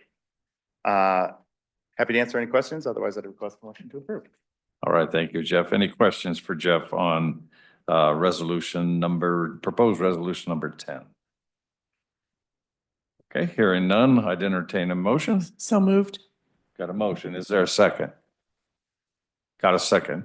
Is there any further discussion? Hearing none, all in favor say aye. Aye. All opposed say no. That passes. Thank you. That takes us to the next item, which is discuss and act on proposed resolution number 11, final FY 2025-26 CDOT budget allocation plan for adoption. Jeff? Thank you. I'm requesting your approval of the fiscal year 26 budget allocation plan. We discussed, reviewed this budget with you in workshops in September, October, November, I think January and February. As we discussed yesterday, obviously we've updated the budget to reflect the current status of CDOT proposals that were in front of the JBC as of February. We know that things are still in flux, but we do have a statutory deadline to meet on approving the budget. So we'll ask you to approve the budget as presented yesterday, and so that we can submit that according to a statutory deadline in early April. And then we will anticipate coming back to you at the start of the fiscal year in July to amend that to align with where we land with the final state budget. So the budget as presented to you today totals about 2.2 billion, including the CDOT affiliated enterprises. And you can get additional detail. I don't think I need to walk through that now of the allocations in your packet, but appreciate one more motion to approve, but also happy to answer any questions if you have. All right, any questions for Jeff on the 26 budget? Go ahead, Mr. Garcia. Jeff, thanks for all the hard work on this. 2.2 billion, where does that rank in prior CDOT budgets? So that actually is, you know, despite some of the reductions that we've incorporated, that is pretty comparable to the last couple of years. So we've seen some areas, we've seen increases. We've had some new revenue streams that started flowing to enterprises actually in fiscal year 26. So in balance, order of magnitude, overall it's comparable, but the composition has changed. So I'd say that the CDOT portion is decreased, but we've seen some increases on some of the enterprise sides. Thank you. Vice Chair Adams. First of all, Jeff, to you and your entire team under the leadership of Shoshana, I think it's a tremendous job that you've done. You know, some of the other commissioners have spoke highly of the effort. Those behind the scenes who may not fully have been aware or may not know, but I just say this for the consumption of the public. We owe you a great debt for the job you've done. So thank you. And with that, I'd move for approval. All right, we got a motion to approve. Is there a second? Second. It's been moved and second. Is there any further discussion? Commissioner Stewart. Well, thanks, Jeff, for the work. You know, at the last workshop, I told you I wasn't going to approve this budget because I didn't like it. And there just wasn't enough money in here for the things that need to be paid for, asset protection and road maintenance and all the other things that we just don't have enough money dedicated to. And you told me you were going to work hard. You and the team were going to work hard to find some of that money and put it back in there, the money that the legislature was going to take out in order to balance the budget. And you have done a great job doing that. I feel frustrated sitting here for 8 years and not having enough money to do all the kinds of things that we really need to do. We have a big state. It has a lot of climate. We need to pay people. We need to be sure that we can keep things safe. We need to fix guardrails on 70. We need to fix culverts and all the other things. And I've been frustrated through the years that the public don't want to help us fund the things we need to fund in the state of Colorado in our transportation. All that being said, I know this is required of us to move this budget forward, and I know there'll be some changes before we finish it in July. Thanks for all your hard work on this, and thanks for letting me vent. I know that others share my frustration in not having a robust enough budget. Everyone at the state is dealing with budget cuts, and so they all feel the pain as well. Thanks for your hard work, and gosh, I want to thank Emily and her crew. You were diligent in hanging in there and continuing to make the case, don't make these cuts. So while we got some cuts, we didn't get the great big cuts, and that's to your credit, Emily. Thank you.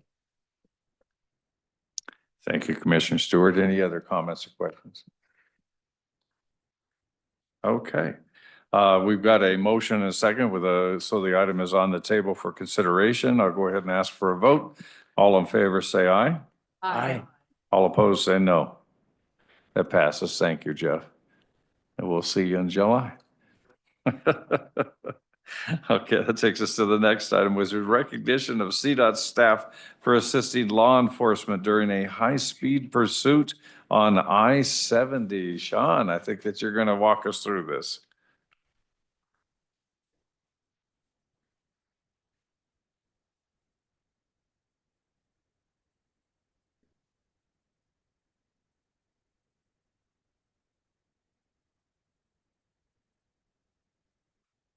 Right. Thanks, Chair Hart. Good morning, Commissioners and Executive Director Liu. So today we're here to recognize the Magnificent Seven, of which 6 are in attendance. And to add, they are on day 7 of the grind snow shift. So they've been at it for 7 straight days. So on January 2nd, the Magnificent Seven assisted multiple law enforcement agencies with a high-speed felony stop and arrest on I-70 by conducting a slow roll roadblock on Floyd Hill, ending the pursuit, mind you, actually in January 3rd, because it started at 2nd at around 11:30 at night. So Jose downloaded the video. So if you could go ahead and play that, sir.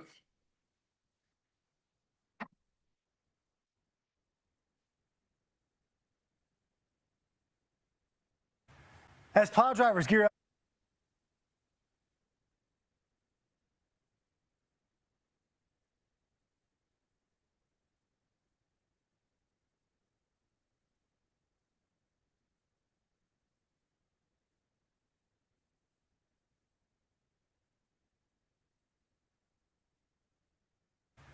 As plow drivers gear up to tackle another winter storm, 2 drivers were honored today for their part in helping law enforcement. We first showed you last week how they helped block the highway and stop a driver in a stolen car who was wanted for robbery and DUI charges. Your reporter in the mountains, Spencer Wilson, is live now in Clear Creek County. Spencer, that chase for the suspect ended on Floyd Hill, but went all the way to where you are now.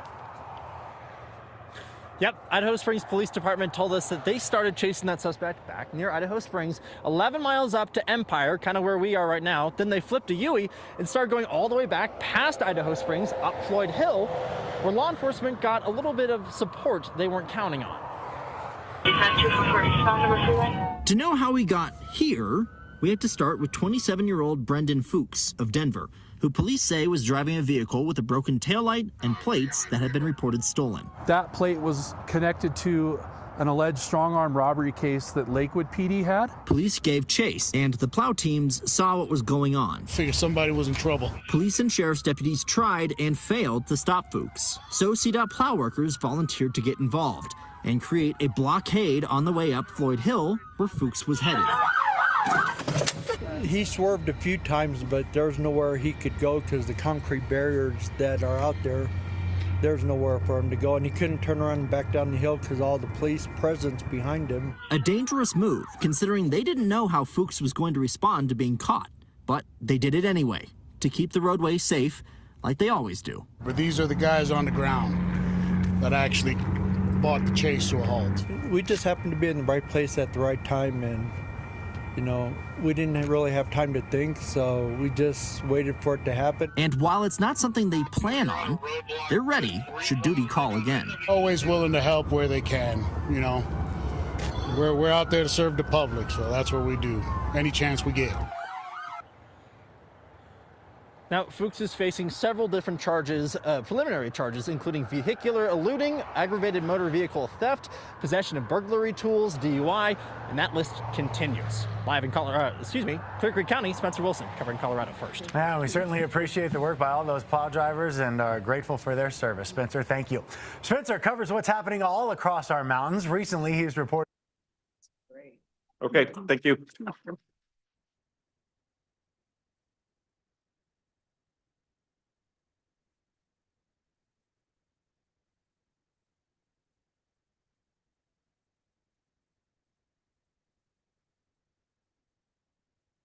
So just a few notes. I did not know if you picked it up during the pursuit. There was a little dolly on the back of that car. I don't know if you saw it on the video or if you can identify it, but if you look close enough, that dolly was actually utilized to go to convenience stores or to gas stations and pick up the ATMs, portable ATM machines. So yeah, pretty interesting, neat there. So really to recognize the first echelon of plows of who you saw actual stop. So we have Henry Hinkle. Raise your hand, Henry. John Molnix. And Andrew Cyphers. The ones you didn't get to see that really protected the scene was the second echelon of plows. That's how we're recognizing 7 individuals here. The second echelon was Jake Spees, Matthew Eaton, and unfortunately, the one that is not here is Jonathan Dirksen. He's not present. Once again, they were behind the scene. Ironically enough, we had plows going eastbound that were able to stop. We had another second set of plows that were getting ready to hit their turnaround point that protected the scene so no other traveling public could get up in there. So also not visible, but was a huge role of this, was TM3 Mike Zamora. So within DM&O, we have quite a few catchphrases that I'd like to go and highlight that are specific to this incident. One is work the plan and plan the work. The next one is in the absence of senior level leadership, which at midnight, not too many of us are up or on the road. Somebody has to make a decision and stand by it. And that's exactly what happened. The team did not plan this type of work. However, as the situation evolved, they utilized a framework that I am very familiar with due to my military background, and that's the OODA loop. Don't know if anybody's ever heard of it. So it is a decision-making framework that outlines the continuous cycle of observe, orient, decide, and act. This facilitates rapid decision-making. This is exactly what this team did. The second part of it is making the decision. So the next day, Mike Zamora calls me and says, "All right, sir, let me have it." And after some brief back and forth surrounding my "hear what" response, I think Mike was actually taken back and in shock when I said that, "Hey, if I were in your shoes, I'd do the same thing." So great job, Mike. And in closing, as a leader, you always want your employees to be a direct reflection of you. That's like the pride, right? So this was a direct reflection of CDOT, from the TC to the executive team, and a couple by name shout outs. Region 1 Director Jessica Michaelbust, Section 9 Highway Maintenance Superintendent Mike Williard, who's here, and Deputy Superintendent Leonard Devalier. To the Magnificent 7, your service to ensure the safety of the traveling public is greatly appreciated. So job well done. Yeah.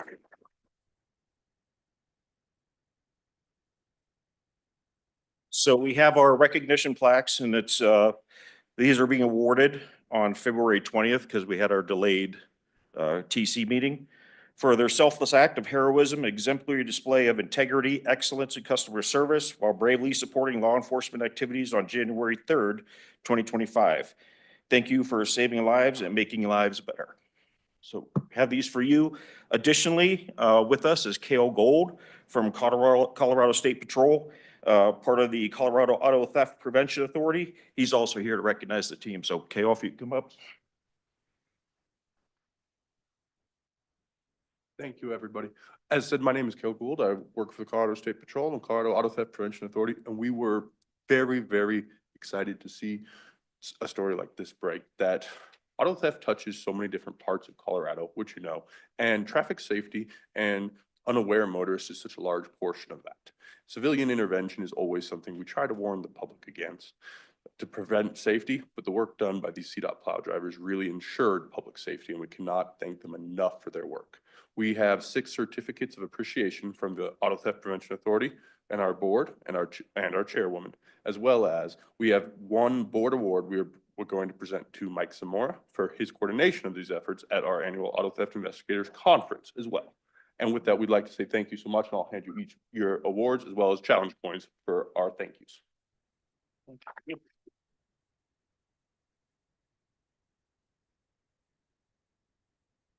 Andrew.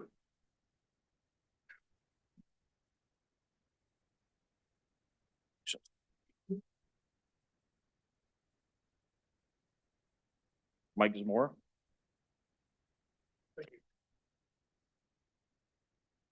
Matthew Eaton.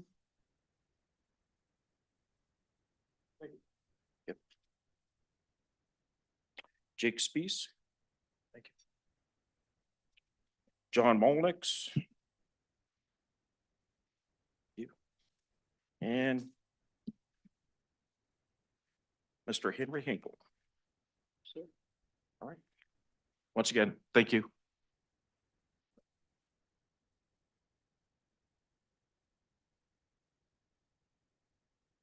Gentlemen, I'm sure several of us would like to make some comments to you, but first of all, I just want to say thank you.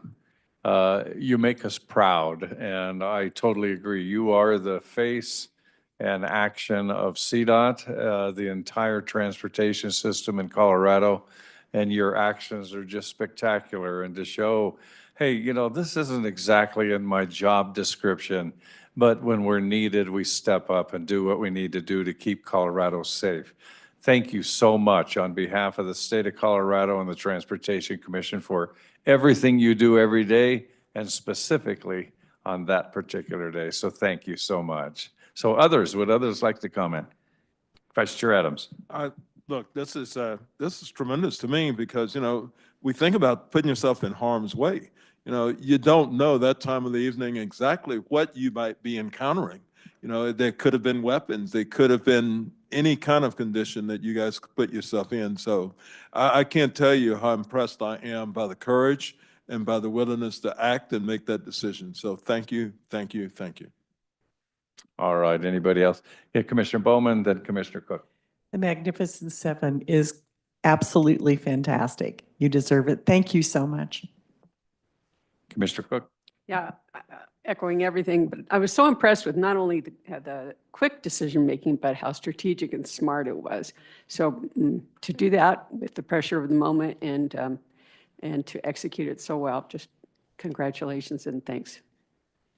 Commissioner Stewart. Thanks. It's not just us thanking you, it's the public as well. I can't tell you a number of people who said to me, did you see what the crew did on TV? That's the coolest thing. And I think people appreciate the quick leadership that you took, right? It's an unknown quantity and you jumped right in there and did it because you had a job to do and you knew you could do it. And the public thanks you as well, not just us. Thanks. Commissioner Gutierrez. Yes, and I too want to commend you for the quick thinking, the way to coordinate it and get it all done. But it's not just this particular incident that I want to say thank you for. It's every single time that you're out there on the roads, clearing those roads. I am always amazed at how quickly you get out there and how fabulous a job you do. And so I want to thank you for what you do every single day on top of this particular incident. So thank you. Yeah, and I guess what crosses my mind is the fact that you folks are out there every day doing the work. You're on your 7th day protecting us right now. And the interesting thing is it's not every day that you're captured, your activity is captured on video of any kind, particularly by the law enforcement agencies. This happened to be one of those days, a spectacular event, and it shows exactly what you're out there trying to do for the state of Colorado every day. So I'm very happy that we were able to see you in action. Very fascinated to watch the news shows, the news stories on it and everything else. And again, thank you so much. You guys did a great job. So take care.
All right, I suppose we got business we got to get back to now. All right, I think that concludes everything that we have for the Transportation Commission. We'll go ahead and adjourn the Transportation Commission and then proceed into the Bridge and Tunnel Enterprise Board of Directors meeting. Go ahead and open that meeting. We'll call it to order, and if we can have a roll call, Mr. Secretary. Director Holguin, Excused. Director Cook, Here. Director Stewart, Here. Director Gutierrez, Here. Director Ritter, Excused. Director Bowman. She did have a phone call at 10:50. She should be back in just a couple minutes. Director Garcia. Here. Director Parsons. Here. Director Masters. Here. Vice Chair Adams. Here. Chair Hart. Here. All right, so we'll go ahead and proceed into the agenda here. First item that we have is public comments. Do we have any public comments this morning? I don't believe we do. I think that we're okay. So that'll take us on to the consent agenda. Under the consent agenda, we got proposed resolution BTE number 1 to approve the regular meeting minutes of November 2024. Do we have a motion with regard to the consent agenda? Okay, got a motion to approve. Is there a second? Been moved and second. Is there any further discussion? Hearing none, all in favor say aye. Aye. Any opposed, say no. Okay, that passes. Next item is discuss and act on proposed resolution number BTE number 2, BTE Series 2025A Revenue Bond Series Transaction Parameters. Patrick Kalinda. Patrick. Good morning, Chair. Good morning, Directors. So I'm here today to request your approval of the bond parameters resolution for the BTE Series 2025A Infrastructure Revenue Bond issuance. One housekeeping item from our workshop yesterday. I promised you the results of a break-even analysis regarding bond insurance for the transaction. Again, this is a way for us to assess the benefits or costs of bond insurance. This was completed based on current market conditions and our anticipated structure for the transaction. The present value benefit is estimated at just over $1.4 million. Again, that can change over time with market conditions and the nuances of the structure of the transaction, but that's where the analysis stands as of today. This is relevant to the discussion as the resolution does allow the management team to insure the transaction as long as the decision results in debt service savings to the enterprise. So shifting back to a 10,000-foot view, this request is part of our larger plan of finance in which the enterprise contemplates $400 million to $500 million in total financing over 2 to 3 tranches to meet its 10-year plan funding commitments to critical statewide projects such as Floyd Hill, Vail Pass, I-76 Phase 4, Eisenhower Johnson Memorial Tunnel. Really, there's countless structures. We went through our list. There's 47 bridges and 4 major tunnel projects that have been moved forward to some extent by the 10-year plan and BTE funds that have been infused into the 10-year plan.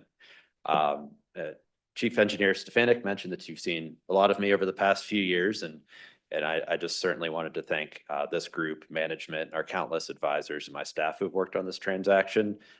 We've had 3 workshops on this transaction specifically, as well as a dozen others on this larger, broader plan of finance. So dialing in on the parameters resolution, this specifically provides board authorization to proceed with the bond transaction, assuming that we meet a not to exceed par amount of $250 million and that the not to extend beyond final maturity date of December 31st, 2055 are met. Approval of this resolution also serves as board approval of the bond documents that were attached to the packet and approval for the use and distribution of the preliminary official statement and execution, use and distribution of the official statement with respect to the bonds. So again, all those documents are in a final draft form at this point in time. As we discussed yesterday, this gives the executive director or any member of the board of directors the authority to determine the final terms and sign on behalf of the enterprise to move forward with the transaction. So with your approval, we'll be able to move forward with the transaction and fund Bridge and Tunnel Enterprises calendar year 2025 projects timely. Our next item is a budget supplement, which is focused on the Floyd Hill Construction Package 4 project. That will be the primary use for this transaction. So again, thank you for your support in steering and shaping the transaction. And if there's no additional questions, I'd request a motion to approve. All right, any questions for Patrick on this resolution? Commissioner Garcia. No question. I just would like to echo Chief Engineer Stefanik's comments about your involvement in this. You've been very prepared and shared a lot of information with us, help us understand the process. So thank you for your hard work. All right, any other comments or questions? Hearing none, I'd entertain a motion. Got a motion to approve. Is there a second? It's moved and second. Is there any further discussion? Hearing none, all in favor say aye. Aye. Any opposed, say no. No? No, that passes. Thank you, Patrick. Next item is discuss and act on proposed resolution number BTE 3, BTE 5th Budget Supplement FY 24-25. Patrick. Thank you again, Chair. I'm here to request your approval of the 5th supplement to the fiscal year 2025 Bridge and Tunnel Enterprise Budget. This month's request includes 3 items. First, I will start with the request from Region 1 for $240,865,613 in Bridge and Tunnel Enterprise funds to establish the construction phase for the I-70 Floyd Hill Construction Package 4 in Clear Creek County. This brings the enterprise's total project funding commitment for all phases and construction packages to just under $300 million. This figure was presented to you in the workshop provided by the Floyd Hill Project Director and Region 1 Management last month. So this allows construction package 4 to proceed. The request will be funded as follows.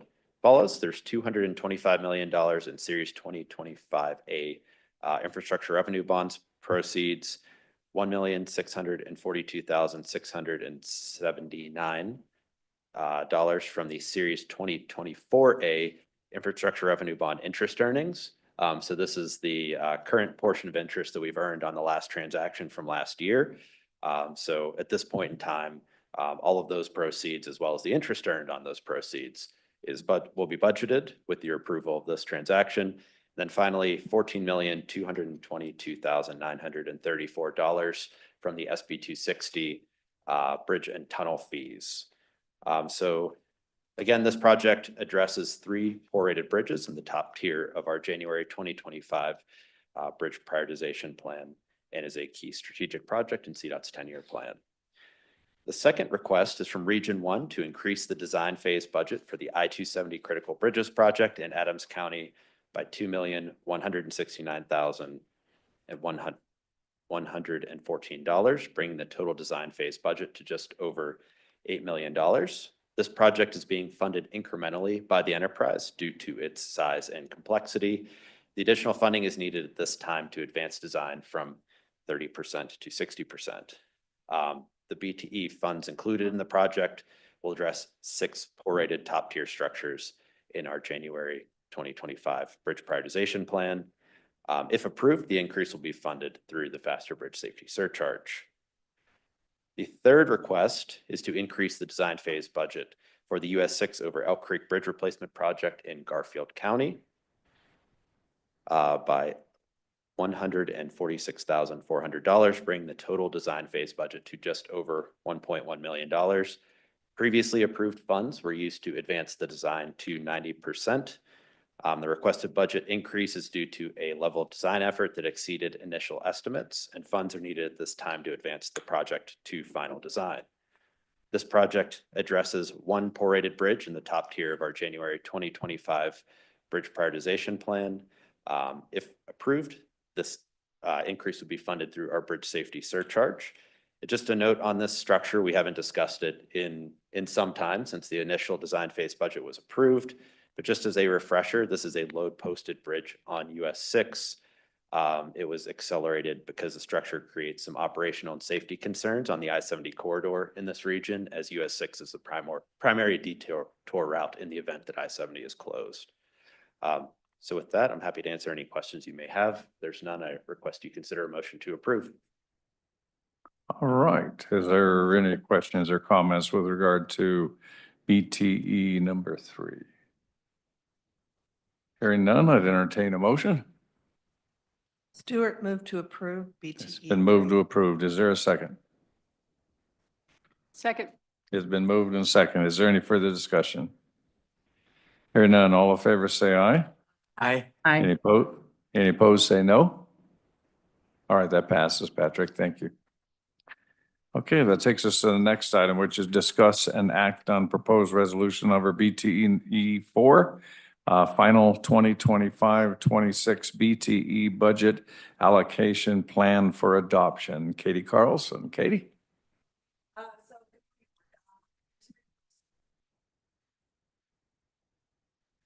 That might be better. Okay, let me start over. Sorry about that. Good morning, board. So I'm here to request the final approval of our fiscal year 2025-26 Bridge and Tunnel Final Budget Allocation Plan. As you're aware, BTE completes its budget setting process annually in conjunction with the larger department-wide budget process. Through this process, we work closely with OFMB to ensure that the BTE budget and the overall CDOT one-sheet budget is aligned. We coordinate back and forth. We work alongside the board, and generally speaking, this means that CDOT will rely on the enterprise to develop its budget in collaboration and to bring that back to them so they can get built into the larger department-wide budget. So concerning the fiscal year 26 budget, there are a couple notable changes that occurred since you guys last approved the budget, the draft allocation plan in November 2024. These changes were covered in the workshop last month, but we wanted to also bring them to your attention as well today. So let's start off first with the revenues. We did receive an updated revenue forecast. The main things we wanted to point out was the reflection of the elimination of our BAB subsidy. We also had a reduction to our impact fee to reflect the new fuel forecast. And then we also, combined, basically provided an overall reduction in the revenue of about $6 million. The majority of that was due to the elimination of our BAB subsidy. On the allocation side, in order to balance to the new revenue forecast, we made some adjustments as well. So the first adjustment was we had an addition of some new BTE staff. Correlating with that, we also were able to reduce our consultant support program. We did update our debt service line to reflect the refunding of our 2020-10 BABS transaction, which occurred in December. And then to basically balance to our overall forecast, we weren't able to fully make all the cuts. What we had to do is we had to reduce about $1.6 million of unprogrammed capital construction from our projects allocation line. So overall, our budget moving forward for FY26, it recognizes a revenue of $181.4 million. We've got different categories that we've outlined before in our version of the one sheet that gets incorporated into the larger department budget. Those budget categories are allocations. The first one's going to be our admin and operating activities. So we've allocated $2.2 million for next year. We've got routine maintenance and then BTE owned structures. So that maintenance allocation is going to be about $1.4 million. We've also got preservation on our BTE owned structures for $1 million.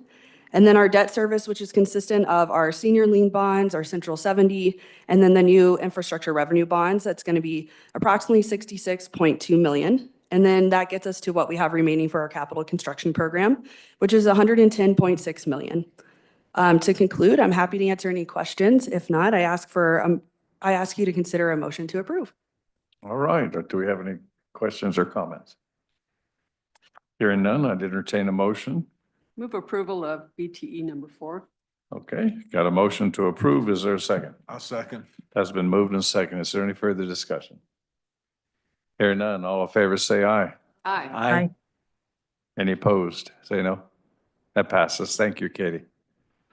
Okay, that brings us to a conclusion of the Bridge and Tunnel Enterprise. We'll go ahead and adjourn the Bridge and Tunnel Enterprise. We'll next move into the Fuels Impact Enterprise Board of Directors meeting. First item on this agenda is to call the meeting to order, which I just did. And the second item is to do a roll call. Mr. Secretary. Commissioner Olguin. Excused. Commissioner Cook. Commissioner Stewart. Here. Commissioner Gutierrez. Here. Commissioner Ritter. Excused. Commissioner Bowman. I think still excused. Commissioner Garcia. Here. Commissioner Parsons. Here. Commissioner Masters? Here. Vice Chair Adams? Present. Chair Hart? Here. Okay, that brings us to the next item on the agenda, which is public comments. I don't believe we have any public comments this morning. So that'll take us to act on the consent agenda. The item that we have on the consent agenda is proposed resolution FIE to approve the regular FIE, I don't know if that's number one, but meeting minutes of September 2024. That matter is before us for consideration. Is there, do we have a motion? I move to approve. Been moved. Is there a second? Second. Been moved and, it's been moved and seconded. Any further discussion? Hearing none, all in favor say aye. Aye. Any opposed, say no. That passes. Thank you. That takes us to the next item, which is discuss and act on proposed resolution FIE number 2, final FY 2025-26 FIE budget allocation plan for adoption. Darius. Thank you, members of the board. Appreciate your time today. This resolution takes a look at one adjustment to the current budget, which is based off of the conversations that happened in January and the board preference to allocate 1.226 million to the board-directed statewide fuel movement and freight projects, and to approve the final FY 26 budget for the enterprise, which includes 10 million distributed to the local counties, local governments as required under statute, 104,000 to administration and operations, 100,000 to board contingency reserve, and the remaining funds, close to $5 million to board-directed statewide fuel impact projects. Happy to answer any questions, but otherwise I'm asking for a motion to approve the budget. Thank you. All right, thank you, Darius. Does anybody have any questions or comments for Darius on this item? Sounds good. I'd entertain a motion. So moved. Gutierrez. Got a motion to approve. Is there a second? Got a second. Is there any further discussion? Hearing none, all in favor say aye. Aye. Any opposed, say no. That passes. Darius, thank you. Appreciate it. Thank you. All right, that takes us to adjournment. The only other items that we have on the agenda are information only, so I think that we're done for the day. So directors, commissioners, thank you very much for a good work couple of days. See you next month.